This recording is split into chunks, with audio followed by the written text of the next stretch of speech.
So let's recall that hypasis. So again, what I gave you was a proof I like. I sort of made it up about how he may have discovered the irrationality using purely geometric arguments, but in fact, hypasis argument is more general. Hypasis is proof that the square root of 2 is irrational. Let me give you in fact, he proved quite a bit more. Let's prove that the square root of 3 is also not a rational number. Okay, and you'll see how to extend this pattern. So here's the proof. So this is a proof by contradiction. So assume that square root of 3 is a rational number, is equal to p over q.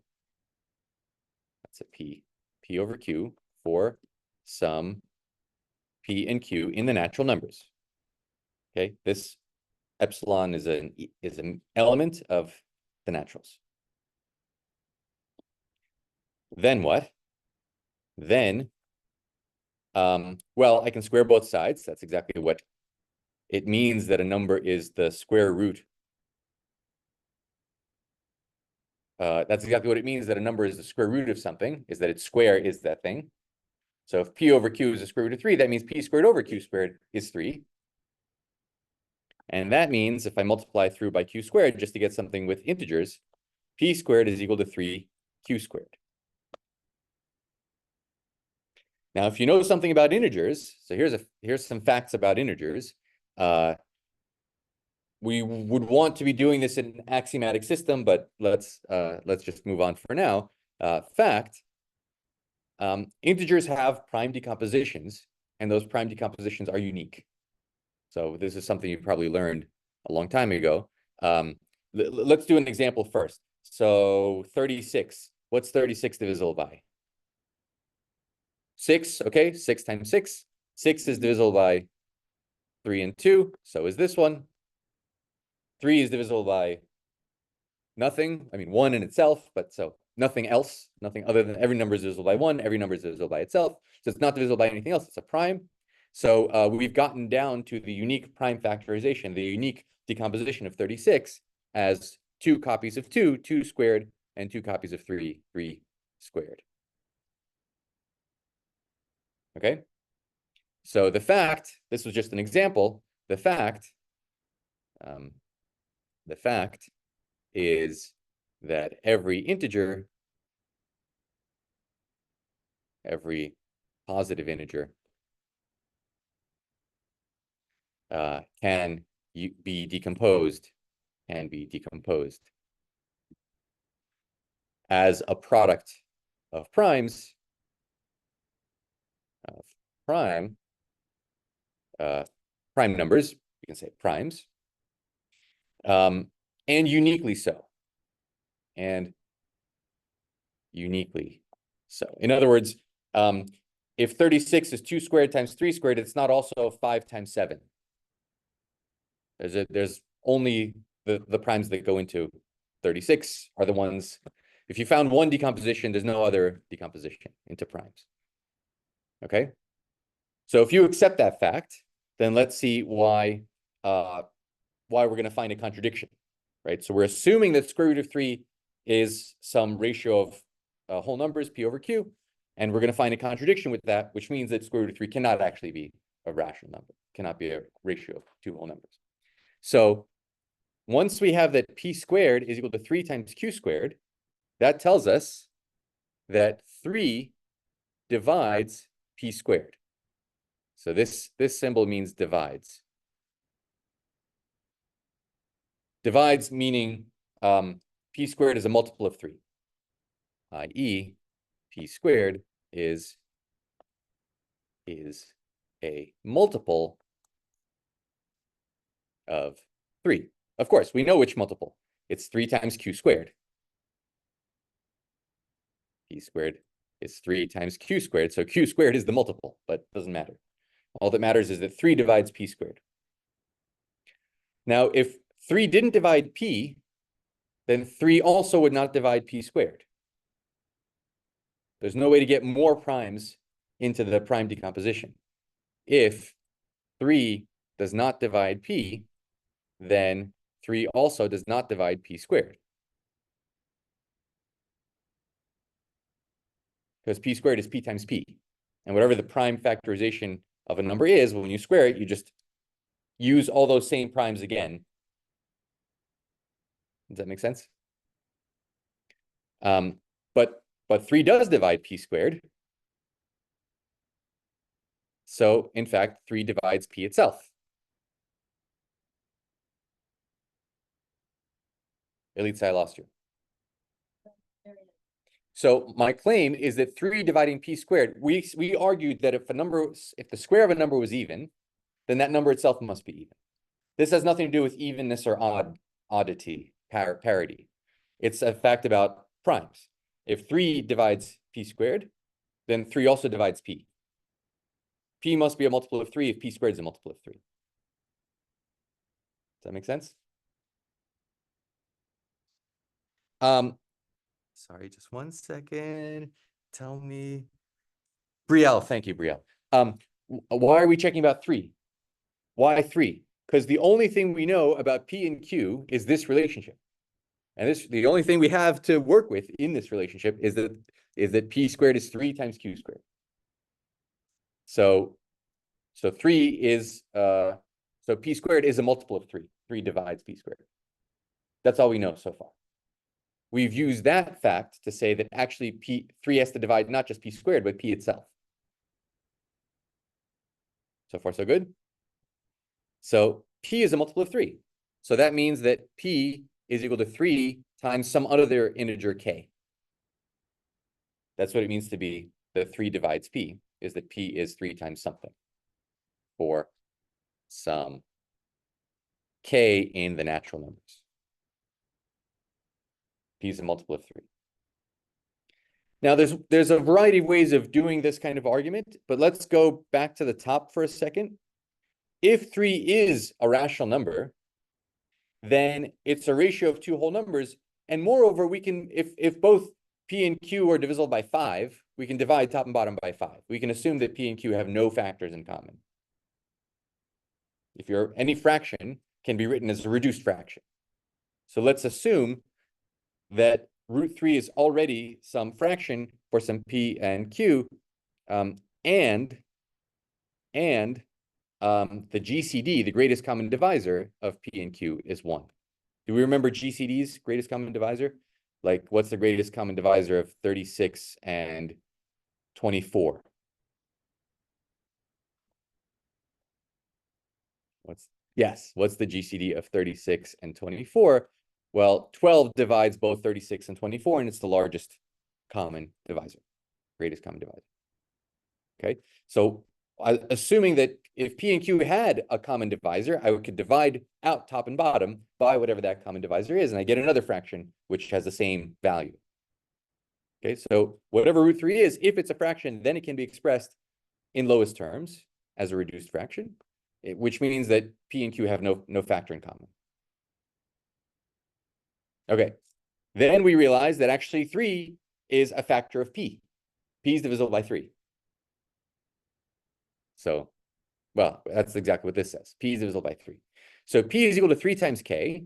So let's go back to our equation. Our equation, the only thing we have to hang our hat on is the only cliff, if we're trying to climb a cliff, the only grip we have to try to move us along is this equation. We just learned that P is 3 times K, so let's put that in here. P is 3 times K. So P squared is 3K quantity squared. And 3K quantity squared is 9K squared. Thank you, Yuri. 9K squared. Everybody with me so far?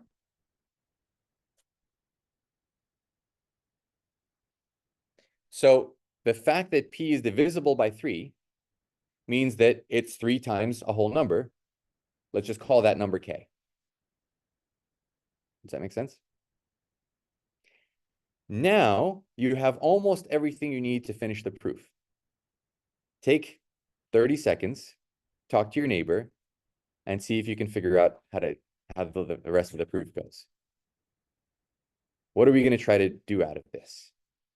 Let me let you enjoy the feeling of struggling with this. How do you finish the proof? We're trying to show, yeah, go ahead.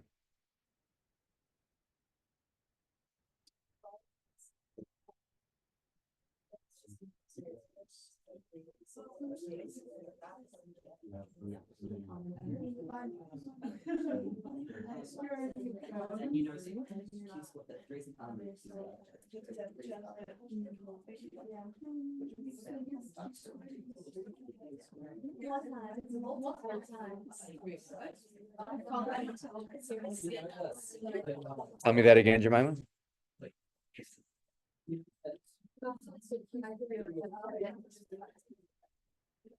And so what?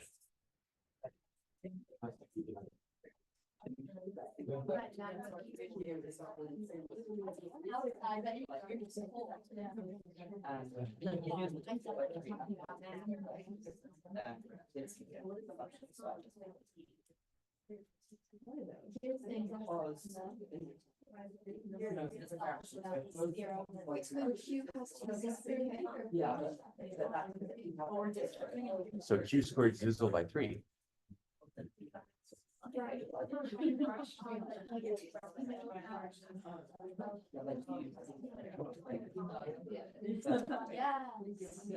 Wait, equals 3K, yeah, so Q has to be 3. So Q is divisible. So Q squared is divisible by 3, so Q is divisible by 3.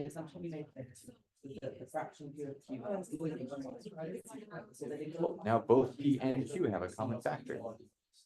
So we established at the beginning. Cool. So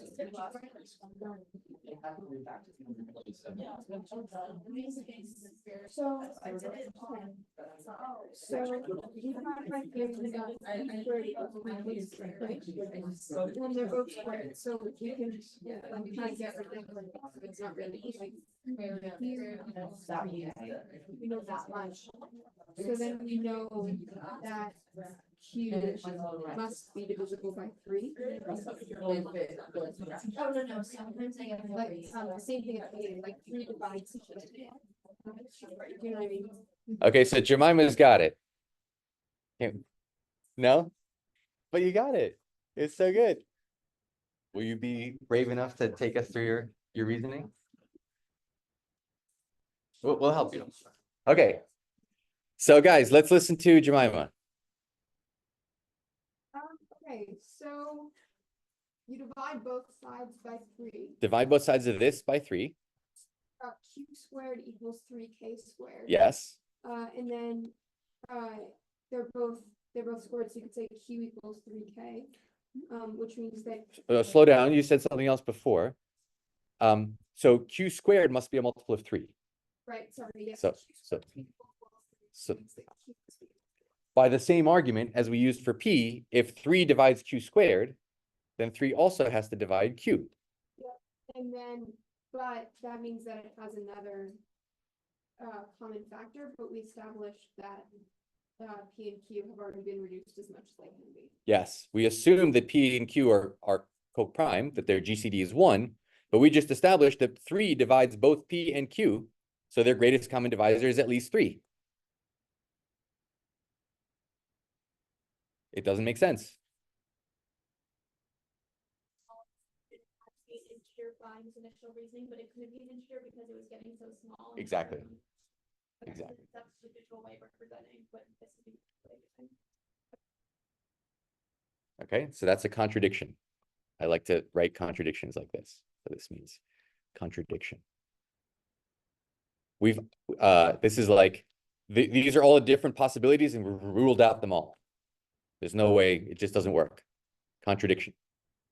Okay, so the contradiction is if there was some fraction P over Q, well, that was equal to square root of 3, then you can't write that fraction in a way that the numerator and denominator don't have a factor in common. But every fraction can be written in a way that where the numerator and denominator don't have a fraction in common, don't have a divisor in common. And so it must not be possible to write square root of 3 as a fraction. Josie.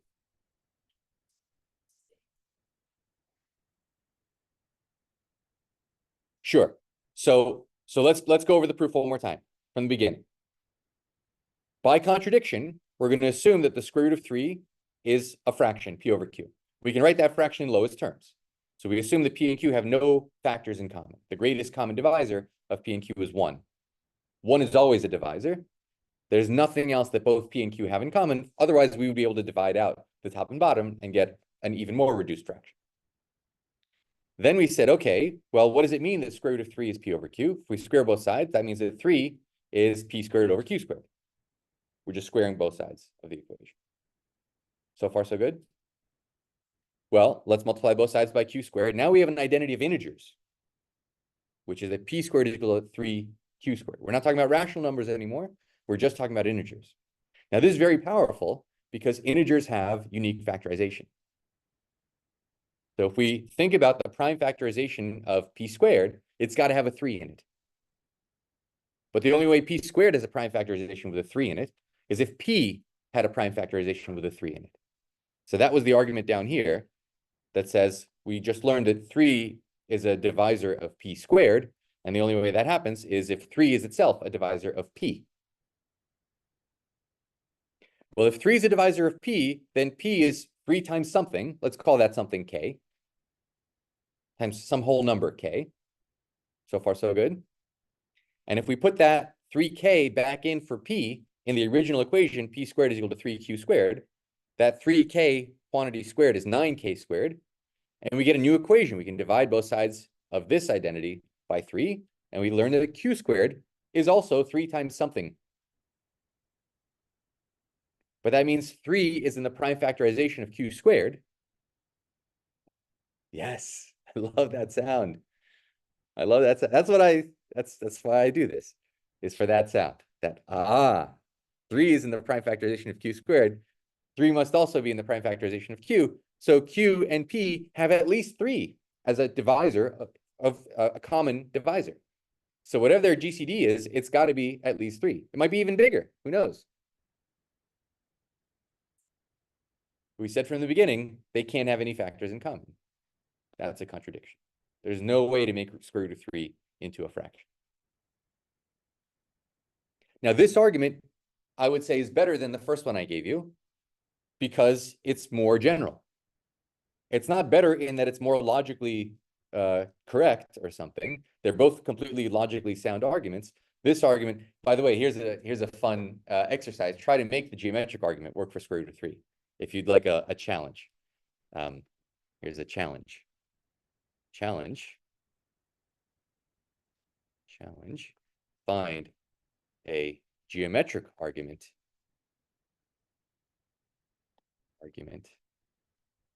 for this fact that the square root of 3 is not in the rationals. Okay, for those of you, some of you are more, even though this is a class for non-STEM majors, some of you obviously taking more math classes or are more whatever inclined to this stuff. So if you want a challenge, if this stuff is too easy for you and going too slow, here's a challenge. Amelia, you had a question? But like the way that I thought about it is when we simplified the k and the q down to 3k squared equals q squared. Yes. Plug the k squared back into the original equation, so it's like 3 k squared, which 3 times 3k squared, which would be 3q squared. Let me write down what you're saying. 3 times 3k squared is equal to 3 times q squared. Is equal to p squared. Okay. Yes. Go on.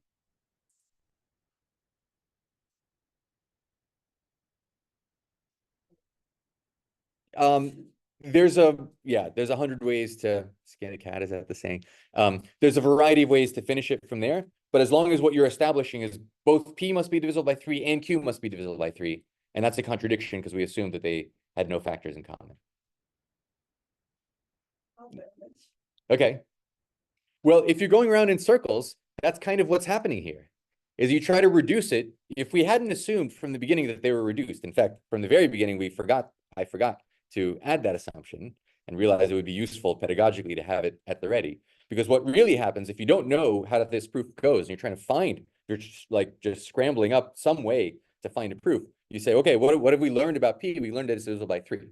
Okay, what can we learn about Q? Well, it's also divisible by 3. Fine, so let's divide top and bottom by 3.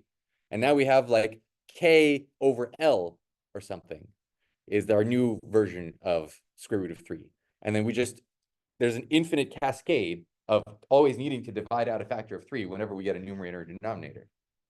So that's, I think, what closer to what you were describing, if that makes sense. Allison. That if it was rational, it would have a GCD of 1, basically. Yeah, because every fraction, you can reduce any fraction. Yeah. This is a fraction that can't be reduced. Well, then it can't be a fraction. Does that make sense? Okay. Any questions? Josie. No, I'm sorry. Eleanor.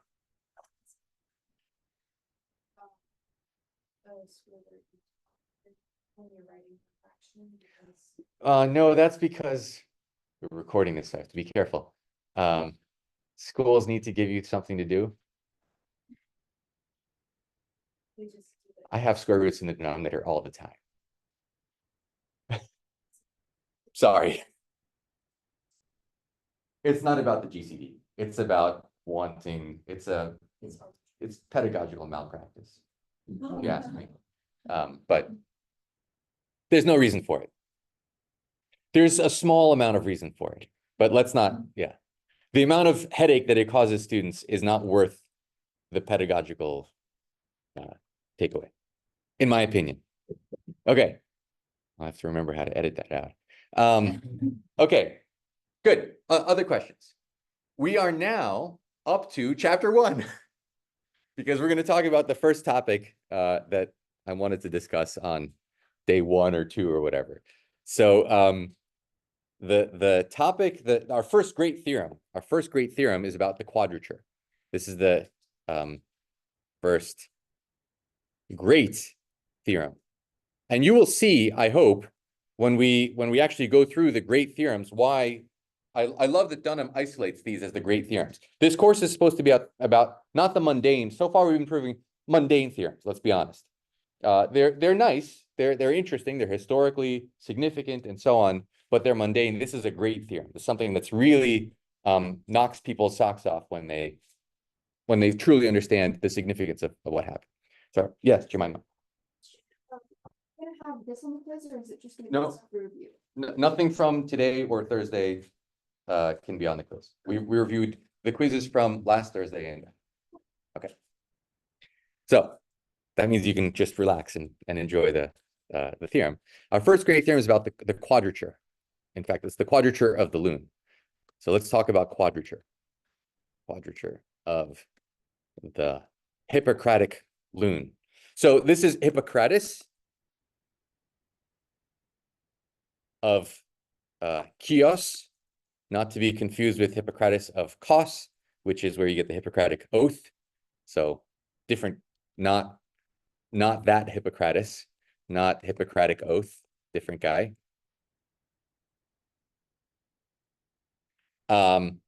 This is about, I'm going to call it 400 BC.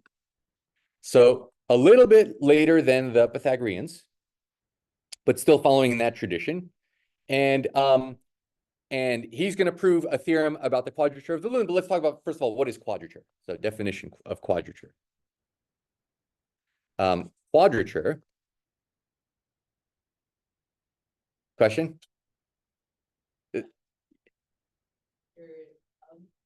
The lune. Chios. Yeah. What is quadrature?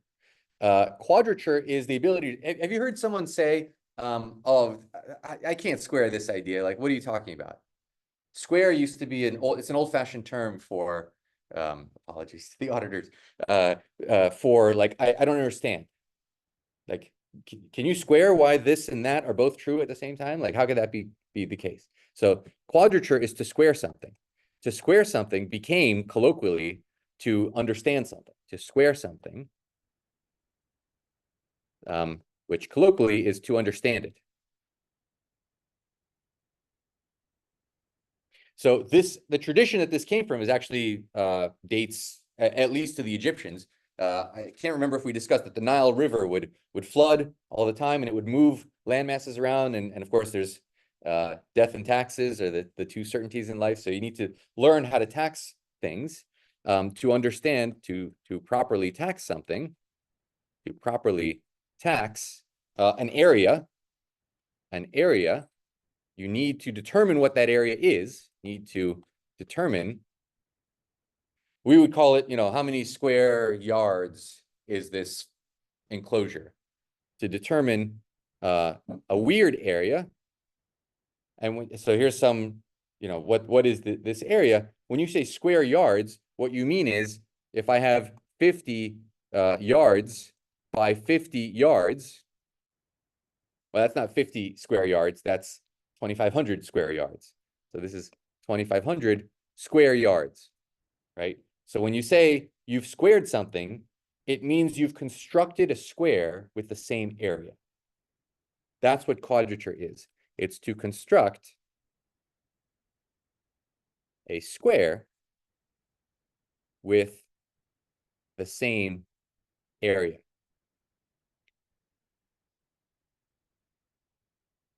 Quad is like the quad, right? Does Butler still have a quad? I know they changed all the buildings, but there used to be like a quad. There's a rectangle, whatever. Okay. So quadrature is to understand something, and to square something is to understand it. Let's see some examples of that. So let me give you another definition. A shape is quadrable if it is possible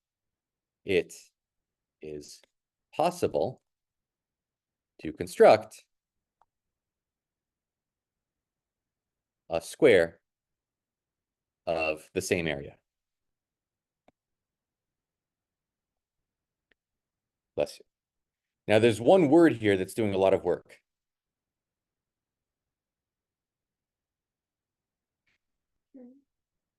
Area, yes, I'm gonna go on your intuition for what area is. But we'll talk about that in just a second, Amelia. If is also doing some work.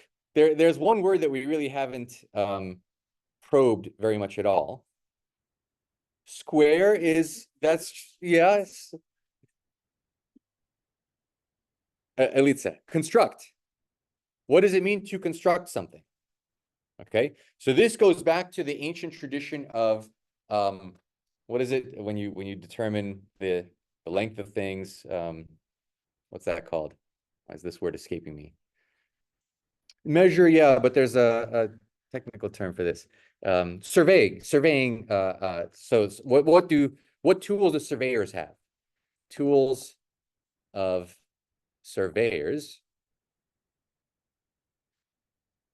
You got two things in your truck when you get off your horse and buggy, chariot. Amelia, please. The rope, right? They had rope for constructing right angles that we discussed. A length of rope, a loop of rope with 12 equally spaced knots. Yes. That was how they could measure or create exact right angles if they needed to. One mechanism. But now we have a different problem. We have this weird landmass, and we have to figure out how much the pharaoh needs to be collecting from the owner of this land based on the area of that land. So we need to survey the land.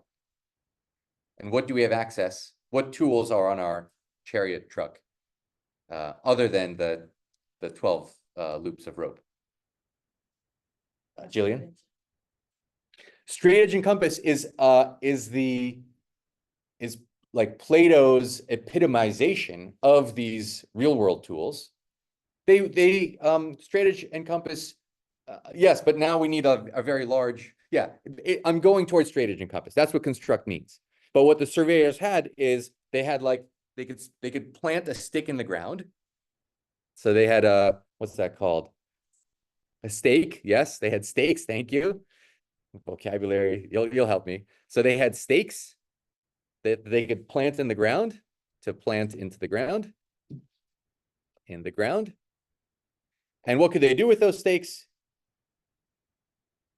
And they had rope. They had stakes and rope. That's all they had. Yeah. So imagine you have like some large area of land and you're trying to figure out what it is. So maybe you'll put a stake in the ground over here and you'll take your rope and you'll just uncoil it and walk over to here. And here's the surveyor. And then, you know, you can figure out how much, what this length is. And then maybe put another stake in the ground over here and continue. I don't know what surveyors are doing in 1500 BC, but you can sort of imagine that. And so Plato liked to say that that the gods have true circles and true straight lines and true points. All we have is approximations to these heavenly objects. And the closer we get to playing math the way the gods play math, the more pure we are. And it comes from this tradition of stakes in the ground and rope, because another thing you can do when you put a rope in the ground, a stake in the ground and draw a length of rope, is you can walk around that rope and make a perfect circle, or as nearly perfect as we humans can make relative to what Plato would call the gods' perfect rope and perfect circle. Okay, so that's exactly where the tradition. So Plato, although this predates Plato a little bit, Plato insisted that the objects available to geometry, the objects available to earthly geometers,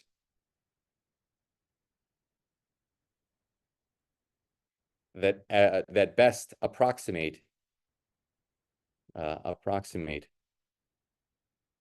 heavenly geometry, perfect circles and perfect, you know, the ideal geometry, are exactly what you were beaten over the head with in high school geometry whenever you took it. The compass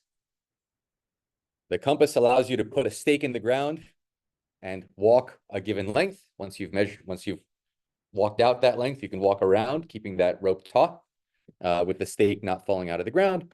And what people often call a ruler, I will call it a straight edge, and I'll make the distinction between a ruler and a straight edge in a second. The straight edge is that you're not allowed to measure anything. You're not allowed to mark a straight edge, unlike a ruler, which has marks along it. And you can say, well, this was 8 inches, so let me go move these 8 inches somewhere else. A straight edge has no marks. It's just a length of rope. And the second you let go, you've lost what the length is. Not allowed to mark lengths. So it's just something that's straight, like pulling a rope taut. Okay, these are the two tools at the disposal of the ancient geometer, especially in the Greek tradition. And to construct means to construct with straight edge and compass.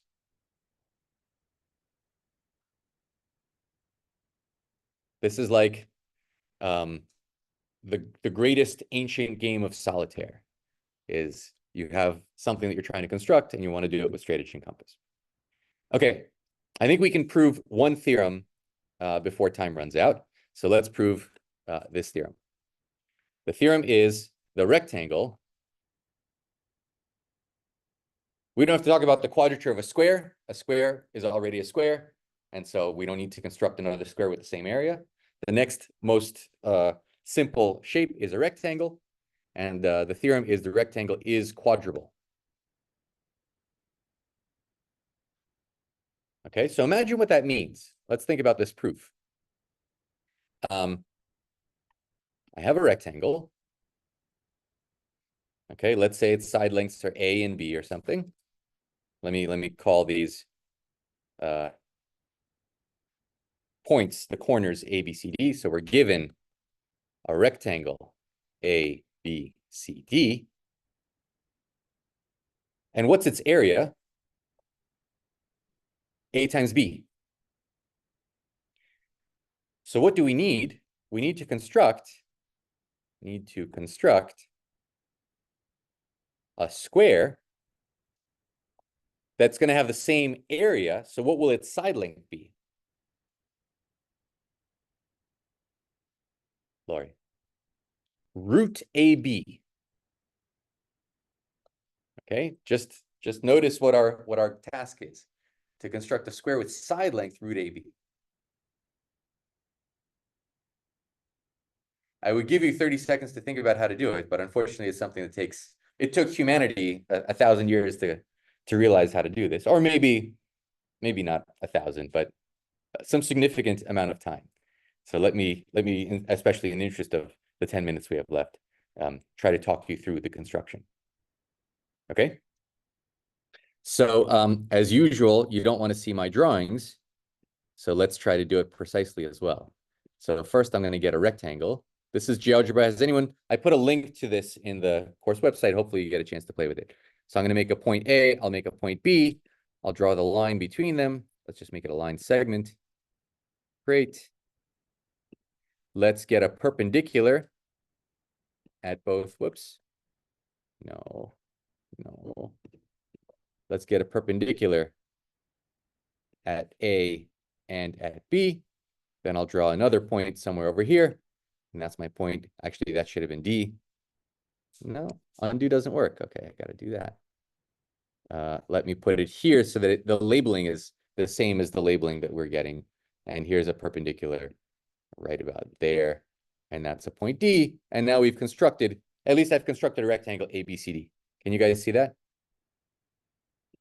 I don't want this point. I just want to zoom in. Okay, great. We have our rectangle ABCD. Now what? Step one. Again, we're only allowed to use straightedge and compass. So we're not going to measure A and B and multiply those together and then compute the square root and use a ruler to measure 1.414 or whatever as a side length and construct that. That's not allowed. By the way,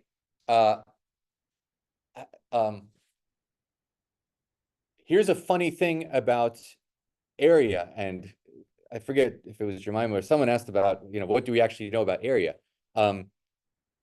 If you think of a yard, what's a half a yard is, no, that's going to be a little too complicated. Let's say a third of a yard. A third of a yard is how many, just want to do a little aside.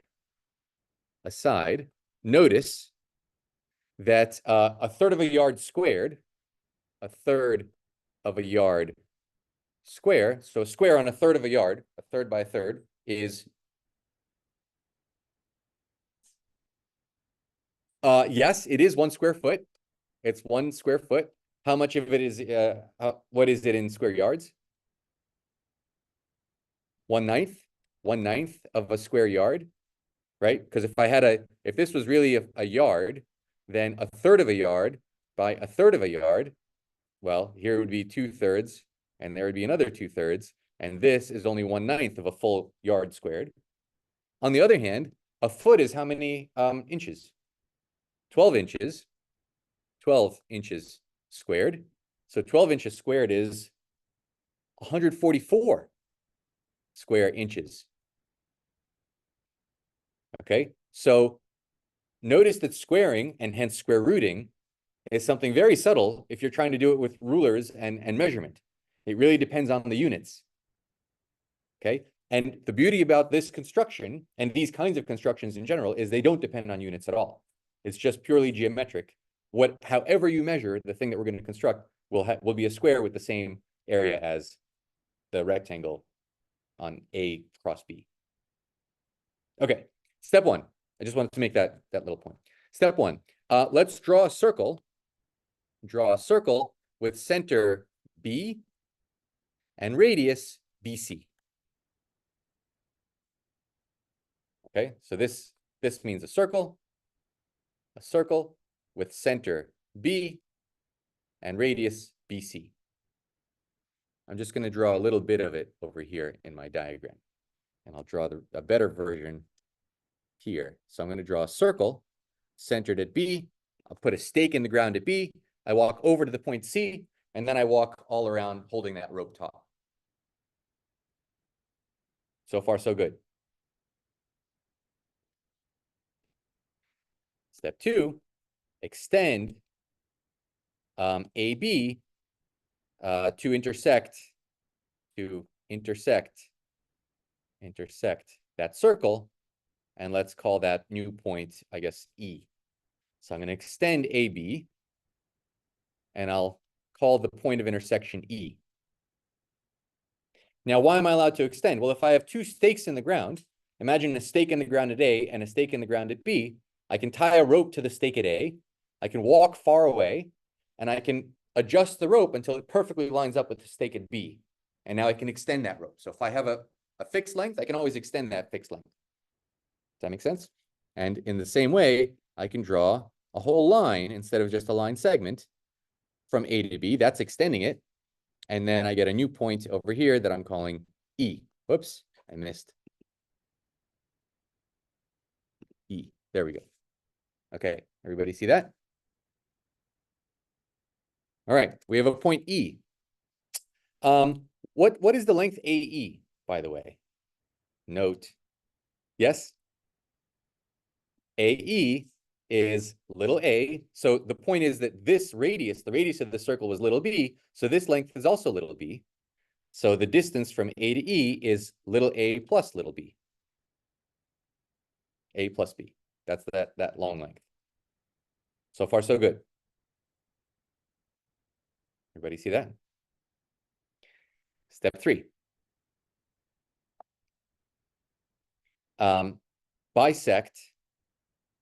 Bisect AE at F. So you guys remember perpendicular bisectors. We discussed this some time ago with geometric constructions. There's a variety of ways of doing it, but somewhere over here is the midpoint F between A and E. Okay? Bisect AE. Let me draw another version of the picture here so that I don't have to keep scrolling up and down. Here's C, D. We've brought this circle down here to E, extended this, and now we're bisecting AE at F. So I'll do that right here. Can I get a midpoint? Thank you. Midpoint between A and E. It will just construct it for us right there at F. Okay. So what that means, because F is the midpoint, the distance to A and the distance to E are the same. So I can draw a circle, again, with straightedge and compass, whose center is F and whose radius is AF. So that's this big semicircle. And notice that it's going to go through E because AF is the same as FE. F was the midpoint.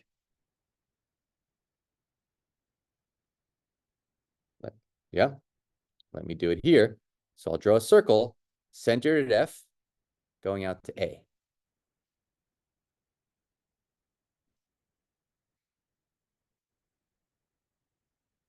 Okay, so far so good. So now we have this configuration. Then what I want to do is extend BC to intersect this new circle, intersect the circle centered at F at a point that I'll call G. So I'm taking BC, I'm extending it, and I hit a point over here called G.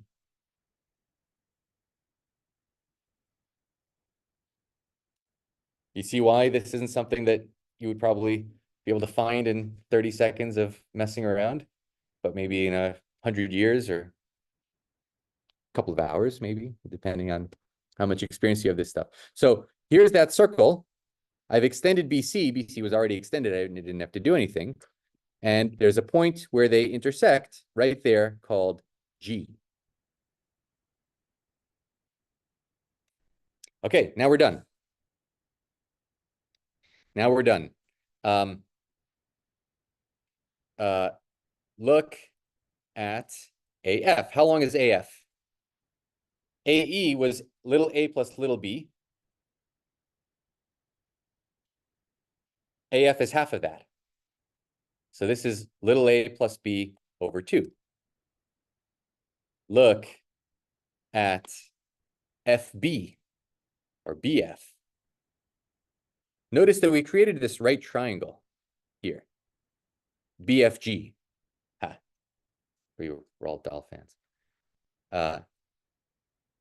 So look at triangle BFG. So let me just connect B and G so that you, sorry, B and F. This is the right triangle I'm interested in, BFG. Big friendly triangle, giant. So look at BF. What's BF? Well, BF is BE, which was A plus B over 2. There. This is BE minus EB. Sorry, BF. BF is FE, FE minus BE, minus BE, right? FE is this whole length. BE is that length. FE is half of AE. We'll do this more slowly next time. I'm out of time, so I'm just gonna race through it and we'll touch it again. BE was, if you remember, this length was little a, and this length was little b, so this is b. And a plus b, half a plus a half b minus a whole b is the same thing as a minus b over 2. So I'm going to draw this triangle again over here. Here's F, here is B, and down here is G. The length FG is the same as the length AF because that's a radius. AF is the same thing as FG. This length is A plus B over 2 from F to G. From B to F, we just computed the length. It's A minus B over 2. And the question is, what is BG? But we have a right triangle there. So we have the Pythagorean theorem. Let's call this side x. So we have that x squared plus A minus B over 2 squared. That's the square of this side plus the square of that side has to equal the hypotenuse squared, A plus B over 2 quantity squared. I realize I'm doing this quickly. We're out of time. We'll do it again. Don't worry. I'm just going to do the algebra very quickly for you. That means that x squared is equal to x squared plus a squared over 4 minus ab. I think that's right. Plus b squared over 4. There's a and a b. Both of those are divided by 2, and then there's that's over 2. On the other side, I get, trust me on this if I'm doing the algebra a little too fast for you, or we'll go over it next time, but we get this. The a to the a squared over 4 and b squared over 4 cancel on both sides. If I add ab over 2 to that side, I get that x squared is equal to ab.